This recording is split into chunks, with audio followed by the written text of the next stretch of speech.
Hello, everyone. Andy Goldberg here. Welcome back to the Founders Chair podcast. I'm very excited to have on the program today Mark Coulter, owner of Ellisons. Mark, welcome to the Founders Chair. Thanks, Andy. Why don't we start, Mark? If you can just tell us a little bit about yourself personally, where you're from, where you live, family, hobbies, just so we get to know the person first. Yeah, sort of an Anglo-Scot. Grew up in Edinburgh, spent time in London, bit of time overseas, bit of time in the forces. Back to London working, and then ultimately back to Edinburgh working for various firms. Set up a previous business, and now I've set up Ellisons. And what do you get up to when you're not at work? Yeah, kind of outdoor activities. I was in Monroe, over your side of town, last weekend. Various hill walks, runs, gym. Yeah, just keep myself active. Keep yourself active. Yeah, it's pretty important, I guess, if you're going to run a company effectively, isn't it?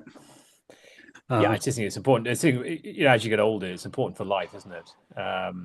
It's just you've got to keep moving. You've got to be in it for the fight, don't you? So, Mark, tell us the story of the beginning. How did the business come about, and what made you feel that you were the right person to run a company? Where did you get the confidence to run your own company? Well, I suppose maybe dial it back a bit to my first company, and the reason that I set up that company was um, I just became unemployable. It's as simple as that. I just couldn't get a job that would fulfill my obligations, my lifestyle. And I suppose at the time I felt really sort of self-conscious about that, and that was a failure. But I guess in a way it could be viewed as a failure, but it could just be viewed as something that you grow out of. I mean, I was never easy to manage. Even in my twenties, I was always tricky, and that just became even worse. And by the time I got into my late thirties, it was difficult, and I I departed one job and I went for a number of interviews and I couldn't quite seal it. And so the honest answer is, why did I set up a business? Because I needed to feed myself, and nobody's going to feed me. And I couldn't get a job good enough. So I'd love to say I had a kind of grand plan of setting up a business, but I was a really really reluctant business starter. And if I could have found a way out, I would have done. That's a really honest answer, isn't it? But it's the truth. But I guess it's a bit like being stranded on a desert island and you're waiting for somebody to pick you up. And eventually you think, well, if I don't get off now, I'm going to die. And I'm going to have to build my own raft and take a chance. And so if you don't have a plan B, then plan A's got to be good. That Yeah. that's the point. What kind of student were you in school? Were you compliant, well behaved, and attentive, or Yeah, relatively. Yeah, I don't really know where that developed, that kind of maverick streak developed, but it did develop, I guess. yeah. Yeah, it's an interesting one, how people develop. I mean, I went back to my old school last weekend for a memorial service for my headmaster, and it was really, really, really cathartic thing to do. Actually, the masters were really. What I realized is actually they were incredibly supportive and really chuffed that you'd done okay. They were pleased that you turned out to be all right, I think, and they were actually, I think they were pleased within themselves that they had a part in that. So I think at school I was pretty compliant, and I was pretty compliant towards the early part of my career, but I just got more and more sort of uh,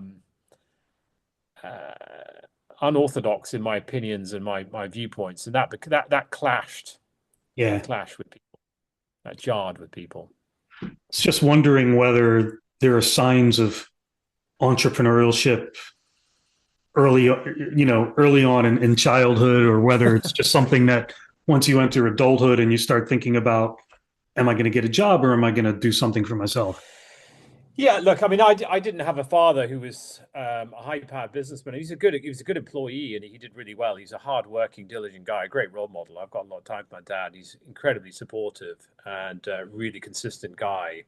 So I learned a lot of good skills from him. But he wasn't um, a business owner; he was an employee, and that's something that took time for me to develop because I didn't have any influence of that. But what became clear is that I was better as a business owner than an employee. It's just as simple as that. Mm. I'm just difficult. I want things to do. I want things to be done my way. I want things to be done my way, and I don't bend that easily for things. Where was there somebody behind you, like you said, like that you went back to your old school? Was there somebody that kind of inspired you or motivated you to go into business for yourself? If not your dad, No, yeah, no. It was out of sheer necessity. I had no other choice. If I could have had a choice, I would have made it. I'd love to say that there was this grand plan, but what was weird was it was a bit like a reluctance, a bit like it's a bit like doing a parachute jump. You know, you're absolutely petrified of jumping out the door. And I've done many parachute jumps. I've done all sorts of carrying like that. And naturally you think, oh gosh, I don't want to do it. You know, I don't want and but actually when you do it, you think, oh, that was amazing. What was I, you know, that was incredible. And you want to do it again and again and again and again. And you get quite addicted to it. And the fear subsides and actually the enjoyment really increases. As you become more comfortable, you become comfortable with being uncomfortable. And that's a learned skill. yeah, I loved jumping out of a plane, but had no desire to do it again. Really? I was happy I escaped with my life, and that was good enough for me. I can tell people for the rest of my life I did it, and no desire to do it again. Did you not realize that actually it's not really very dangerous? I was 21 at the time or 22, and I just did it on my own. I didn't even tell friends or family. I just something for me to do on my own. But later in life, I kind of feel like I got a lot to live for, and I just don't need that. I'm quite Yeah, adventurous look, in my endeavors, but I'm going to protect my life.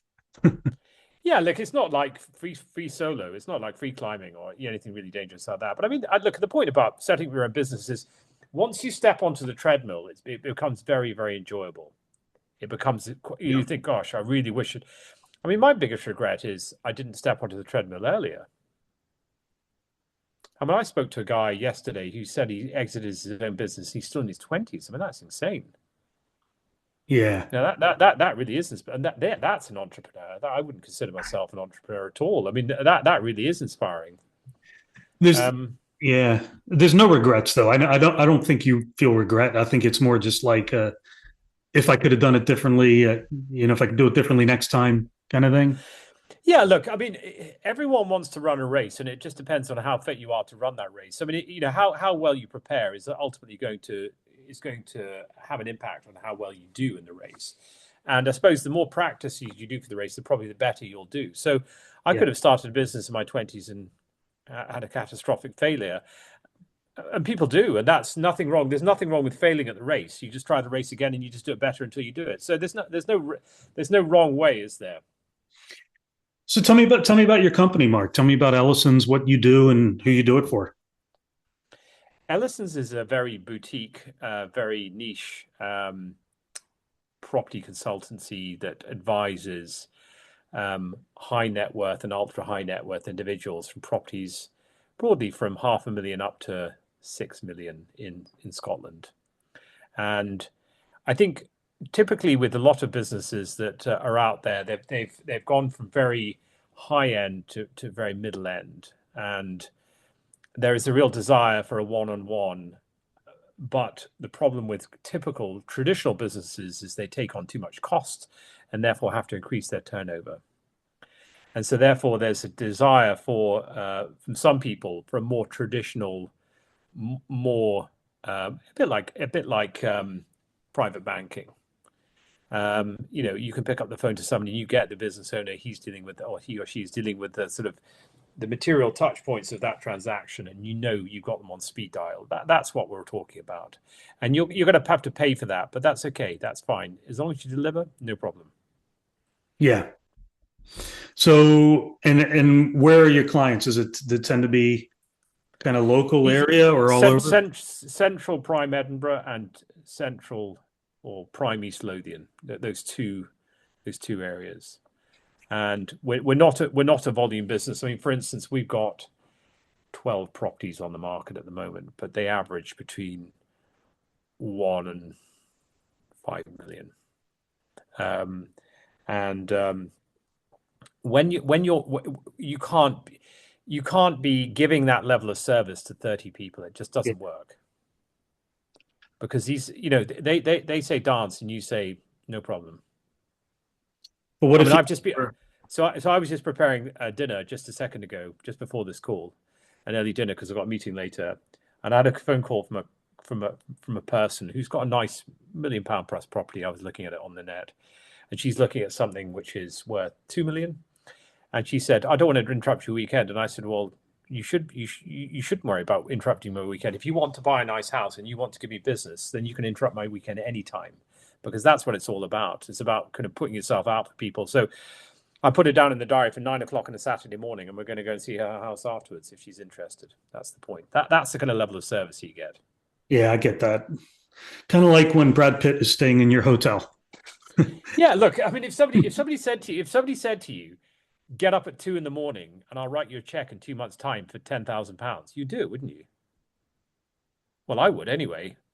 So if Yeah. somebody asks you to turn up at 9 o'clock on a Saturday morning, yeah, it's fine. It's no problem because I want to sell that house. I want the business, and I'm prepared to do things that other people aren't. 100%. So I guess it's a certain kind of client that you look for. It's not really a client that we look for. It's a certain value set that we project, which then the client resonates with the client. They say, "Okay, I get it. That's what I want." So it's Yeah. not really a case of looking for a client. It's creating a brand which identifies with people that are looking for that. So a very much a boutique, high end, differentiated offer, which genuinely caters for what they want. Genuinely caters. What would you say has been your biggest learning as a business owner over the years? Oof, okay, yeah, I think when I had a dry run, I mean, I had several attempts at sort of rebranding and refashioning businesses, and actually, I realized I was quite good at it. I mean, I took a law firm and halved their costs and got rid of a whole heap of unnecessary costs. And in my first business, I went and I was far too cautious and went for a very much a sort of traditional model, and that was a learning curve. So a bit like when I ran the race for the second time, when I created Ellisons, I thought, right, I know exactly what I am, what I want to do, and what resonates with me. Am I good at managing people? I'm okay, but I'm not fantastic. What am I good at? I'm good at closing, I'm good at pitching. Clients love me because I go the extra mile and I get the results. Okay, so focus on that and just charge a high amount. Don't have some big shiny office. I mean, I think when I left my previous business, I had 4 offices, and it was a sort of mausoleum to Yeah. to success. But actually, it's a folly, really, because all that happened is my profit margins were much lower. I mean, my profit margins in my current business are over double what my previous business was, and that's because I did not take on any costs that I don't need. I am ruthless over costs, ruthless. Yeah, I'd say that If would be it. if it's not bolted down, you throw it out. If you can't justify it, it's a vanity project. Get rid of it. I don't have an office. I have one employee. Um, I have one car. It really is lean. But I mean, clients don't want offices. They want you to come to them. They want you to pick up the phone. I mean, I spend 8 hours a day on that every day of the single. It tells me every week. Mm, Your phone 7 hours 45 minutes on average. I mean, I spend 2 hours a day on LinkedIn. I mean, that's my office. yeah. What's been your biggest challenge as a business owner during the years, and how did you get through it? Um, yeah, I mean, it's quite a lumpy business. And again, that keeping the cost down really helps that because certainly in the early days, you would have to really, really manage your cash flow really carefully if you weren't going to get caught out. And certainly for the first 4 years of Ellison's, I didn't even have an overdraft facility, which was hairy to say the least. But that was almost like a badge of honor for me. I was thinking, well, don't go, don't get into the, excuse me, don't get into the situation where you're starting borrowing money off the bank. If you can't afford it, you can't afford it. Don't spend it, and manage your cash flow really carefully. But we've got to a turnover size now that it is prudent to have an overdraft.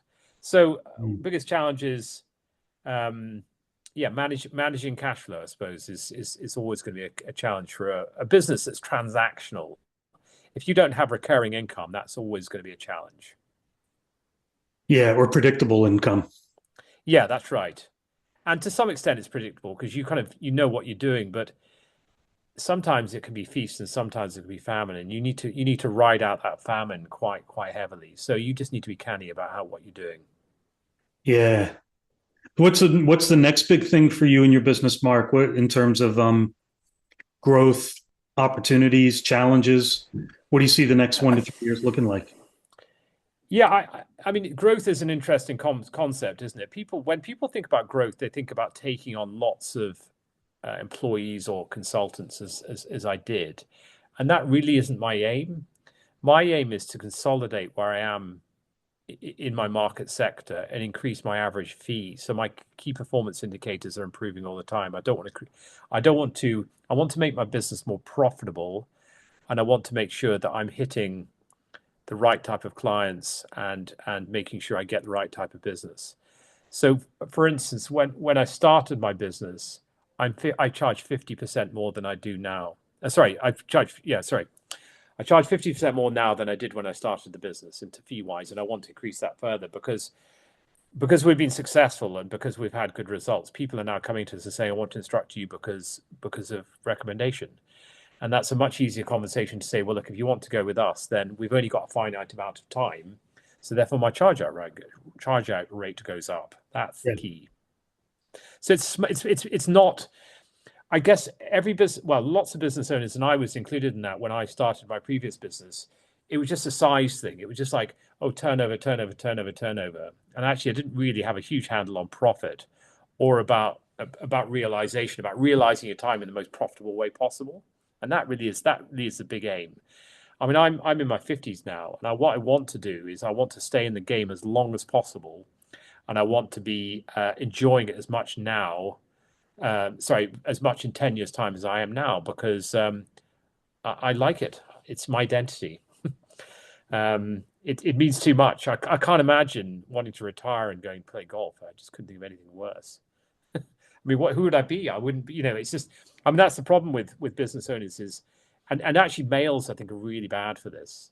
They adopt their identity as their business. And when they lose their business or they lose their job, that's when things really start to go badly wrong, I think.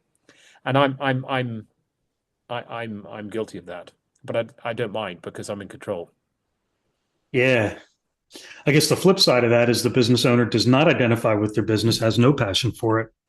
And then it just becomes a really hard gig. Well, that's awful. I mean, goodness, I think that's the time to bail, isn't it? I mean, that's the Yeah, time to get out. But I mean, the thing is, it's like that's like being in a loveless relationship. I mean, at the end of the day, just change what you're doing. Yeah, indeed. that's tough. So, what advice would you have for business owners or would be business owners who are considering going out on their own or who are just starting out on their own? Well, be very meticulous about planning. Really consider your business model. Make it flexible, but have a plan. It's a bit like scaling a mountain, isn't it? You wouldn't just say, right, okay, let's go do Monroe tomorrow and not plan your route, plan what you're going to take, plan how long it's going to take, plan for contingencies. I was walking up on Monroe on Sunday, and 1 minute it was a bit like a business. 1 minute it was beautiful sunshine. I was thinking, I've gone up this Monroe about 5 times, and it's got amazing views. And I was thinking, I just want to. Every time I've gone up it's been like Scotch mist. And I was thinking, brilliant. I'm going to get up to the top and I'm going to be able to see these fantastic views. And of course, 3/4 the way up, absolute snowstorm. it was like the Alps. And I was thinking, oh, hell. And a lot of people that were up there had not planned for that weather because it's like 4 seasons in a day, isn't it? And that's like a business suddenly out of nowhere. And of course, it cleared quite quickly. And I was fortunate. I got to the top, great views, fulfilled my ambition. But for a period, I thought, gosh, some of these guys in shorts and everything else, they're really going to come unstuck because the weather's poor. So hope for the best, but plan for the worst. That's the thing. I think that's great advice. And that is taking us to the end of the conversation today, Mark. So I want to say thank you very much for speaking to us today. It's been a real pleasure hearing about your story and hearing about your company and your philosophy of business as well. If you want to use that, if that's too grand a word, I don't know, but your philosophy on life and business. So really appreciate it. Thanks for your time, Andy. I appreciate it. And thanks everyone. Thanks to all our listeners for tuning in to us all the time. And I'll look forward to seeing you again on the Founders Chair again real soon. But once again, Mark Coulter of Ellisons, thanks again. Thank you.